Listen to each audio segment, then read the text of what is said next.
मज़ीद बात करेंगे। सीनियर तज़ियाकार पीछे मीर साहब ने हमें ज्वाइन किया। मीर साहब, बहुत शुक्र के लिए वज़ारत कानून की जानिब से सदर मुमलिकत को ख़त का जवाब दे दिया गया और ये कहा गया है कि इलेक्शन की तारीख देने का जो इख्तियार है वो मौजूदा हालात में इलेक्शन कमीशन के पास है और यही जवाब election commissioner, chief election commissioner की जानिब से भी सदर मुमलिकत को दिया गया था। तो क्या अब आपको लग रहा है किसकी बात को दुरुस्त माना जाए? और साथ ही साथ ये बड़ी तनकीद हो रही है चीफ इलेक्शन कमिश्नर पर कि वो अमरीकी सफ़ीर से मिल सकते हैं, उनके साथ बैठकर आने वाले इलेक्शंस को डिस्कस कर सकते हैं, तो सदर मुमलिकत के साथ क्यों नहीं? बिल्कुल, आपने बहुत अच्छा सवाल किया है। मैंने पहले भी कहा है, ये नाअहली है इलेक्शन कमीशन की कि जिन्होंने एक तो अपना काम नहीं किया और आज हम इस क्राइसिस में फंसे हुए पाकिस्तान में। इनको चाहिए था, इनकी जिम्मेदारी क्या है? इनकी जिम्मेदारी सिर्फ इलेक्शन करवाना है और इनका कोई ताल्लुक नहीं है किसी शोबे के साथ। अब बात यह है कि अब आपने जो सवाल किया, यस, कॉम्पिटेंट अपीलेट अथॉरिटी यही है इलेक्शन कमीशन के, जिसने देना है कि भाई डेट कि कब आप इलेक्शन करा सकते हैं, कब कंड्यूसिव है, कब ये तैयार है। द क्वेश्चन इज, ये तो तैयार ही नहीं है अभी। अगर तैयार नहीं है तो इलेक्शन आपके कैसे होंगे? सो बेसिकली अगर आपने किसी को तनकीद और बराए तामीर करना है तो ये इलेक्शन कमीशन है।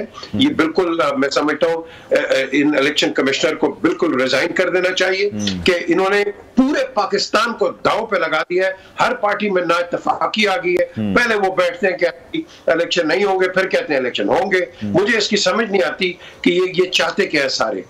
और अब मैं यही कहूंगा कि जी मैं सिर्फ ये कहूंगा, देखो, आप इलेक्शंस को छोड़ें, आप एक नेशनल गवर्नमेंट फॉर्म करें, सारे पार्टीज के लायक सरबरा रखें और पाकिस्तान को और कुछ नहीं तो 2 साल तक चलाएं। ये इंटरिम गवर्नमेंट जो आई है, ये इंटरिम है, ये केयर टेकर है। आप बिल्कुल एक, मैं समझता हूं, आई डोंट नो कि कॉन्स्टिट्यूशनल क्लॉज है या नहीं है। आपको एक नेशनल गवर्नमेंट की चीज चाहिए क्योंकि इलेक्शन होंगे भी, कोई इसको एक्सेप्ट नहीं करेगा। कॉन्स्टिट्यूशनल क्लॉज का तो मसला ही कोई नहीं है। आप भी ये जानते हैं कि जब इन्होंने बिल्स पास करवाने होते हैं, कोई कानून साजी करनी होती है, वो तो एक दिन में 52 बिल्स भी पास हो जाते हैं। अगर पाकिस्तान का ये लोग सोचना शुरू कर दें, पाकिस्तान को अपनी प्रायोरिटी पर रख लें, अवाम को रिलीफ देने का सोच लें।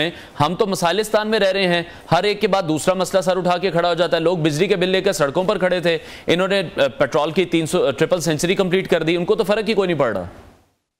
देखें, आपने एक अल्फाज इस्तेमाल किए हैं जो कि मेरी नजर में गलत है, और आपने कहा है कि रिलीफ मिलना चाहिए। रिलीफ नहीं देंगे, ये तकलीफ देंगे। ये तकलीफ दे रहे हैं। वो गवर्नमेंट्स यार जो के अवाम फ्रेंडली होती हैं। ये तो अब आप देखो 300 रुपए पे पेट्रोल हो गया। अब मुझे बताओ, ये रेडी वाले तक को इफेक्ट करेगा, क्योंकि मंडी से जब शुरू होगी चीज, वो कहेगा जी पेट्रोल महंगा है, मंडी महंगी होगी, उसके बाद आपकी जो कंज्यूमर है, ऑर्डिनरी कंज्यूमर रिटेल पे जाएंगे, वो महंगा हो जाएगा। आपकी सुपरमार्केट्स वैसे ही महंगी बैठी हुई है। तो मुझे बताएं, ये तो रिलीफ है कि तकलीफ है? तो तकलीफ जो है, इस तकलीफ को आप एक ही तरीके से इसको ठीक कर सकते हैं, और वो है कंसेंसस हमारा किसी चीज पे। आप देख लो, बन रहा है।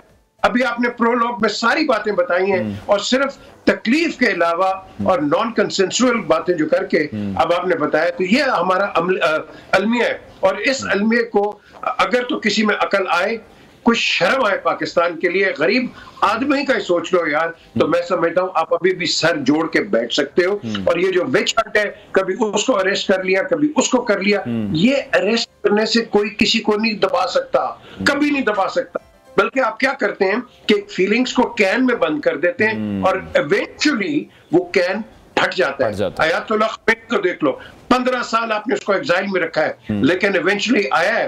तो अब आप देख लो ईरान का क्या हाल हुआ है। आप ईवा पेरॉन को देख लो, आप किसको देख लो यार। द क्वेश्चन इज, हमने बैठ के किसी आज बात करते हैं कि जी इख्तलाफात होने चाहिए, ये जमहूरियत है, ये डेमोक्रेसी है, लेकिन पर्सनल वेंडेटास नहीं होने चाहिए। अगर पर्सनल पे जाएंगे वेंडेटास, तो फिर पूरी कौम पर्सनल एक दूसरे से हो जाएगी। ठीक है, बिल्कुल आप दुरुस्त कह रहे हैं। निगरान हुकूमत को जिस तरह से हम देख रहे हैं कि अभी तो रिलीफ देने की वो पोजीशन में नहीं है, और ये सारा मलबा उन पर डाल दिया गया है जो पीडीएम की 16 माह की कारकर्दगी थी। दूसरी तरफ IMF की कड़ी शराइत मौजूद हैं। आपको क्या लग रहा है, ये जो असल मसला है, ये बैनुल अक़वामी कुव्वतों का है, कुछ और है? क्योंकि पीडीएम की गवर्नमेंट में हम बार बार ये सुनते रहे हैं कि पीटीआई चेयरमैन की जानिब से जो एब्सोल्युटली नॉट कहा गया था, ये हमें उसकी सजा दी जा रही है। देखिए, IMF जो ये अपना फॉर्मर प्राइम मिनिस्टर थे इमरान खान या आज के प्राइम मिनिस्टर किसी और के, ये इनके काम पे नहीं चलता। आप जब किसी पाकिस्तान में भी किसी बैंक पे जाएंगे, वो आपसे कोलैटरल मांगते हैं और वो गारंटीज मांगते हैं कि आप पैसा जब आप लोन के लिए लेते हैं या कोई फैक्ट्री लगानी है, कोई कुछ लगाना है आपने, तो आप इसको कैसे करेंगे, उसकी फिजिबिलिटी होती है। तो इंटरनेशनल मॉनेटरी फंड जिसमें पाकिस्तान भी कंट्रीब्यूट करता है अच्छे टाइम्स, अब पाकिस्तान एक मुसीबत के अंदर है because of mismanagement, because of bad governance.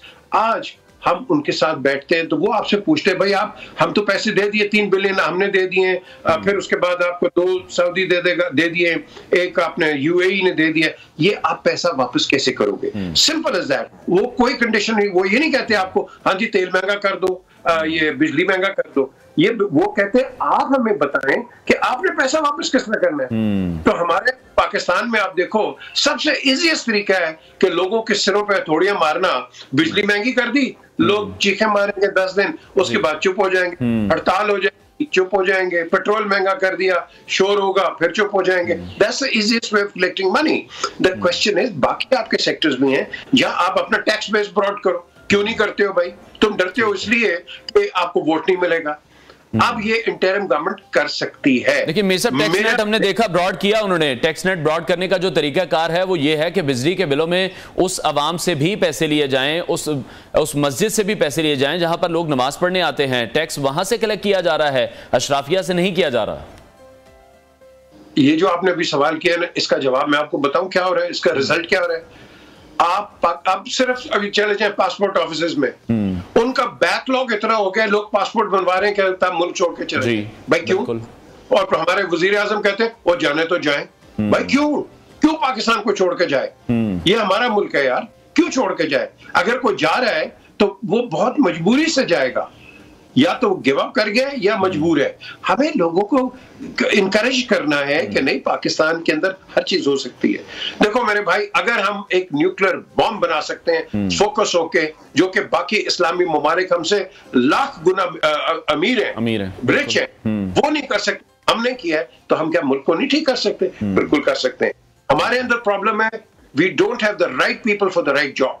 Simple as that. हम सिफारिश करते हैं 3 टेलीफोन कॉल, 2 बंदे साथ जाके आपके काम नहीं होते मुल्क के अंदर। अभी भी देख लो, काम करवा लो कहीं भी आप। लेकिन मीर साहब, आपने एक पॉइंट रेज किया था कि आज पाकिस्तान जिस भी सिचुएशन में है वो मिसमैनेजमेंट का नतीजा है। उसमें हम इदारों की बात कर लें, उसमें हम सियासतदानों की बात कर लें, अगर एक गवर्नमेंट ऑफिसर है वो कहीं पर मिसमैनेज करता है, उससे जवाब मांगा जाता है।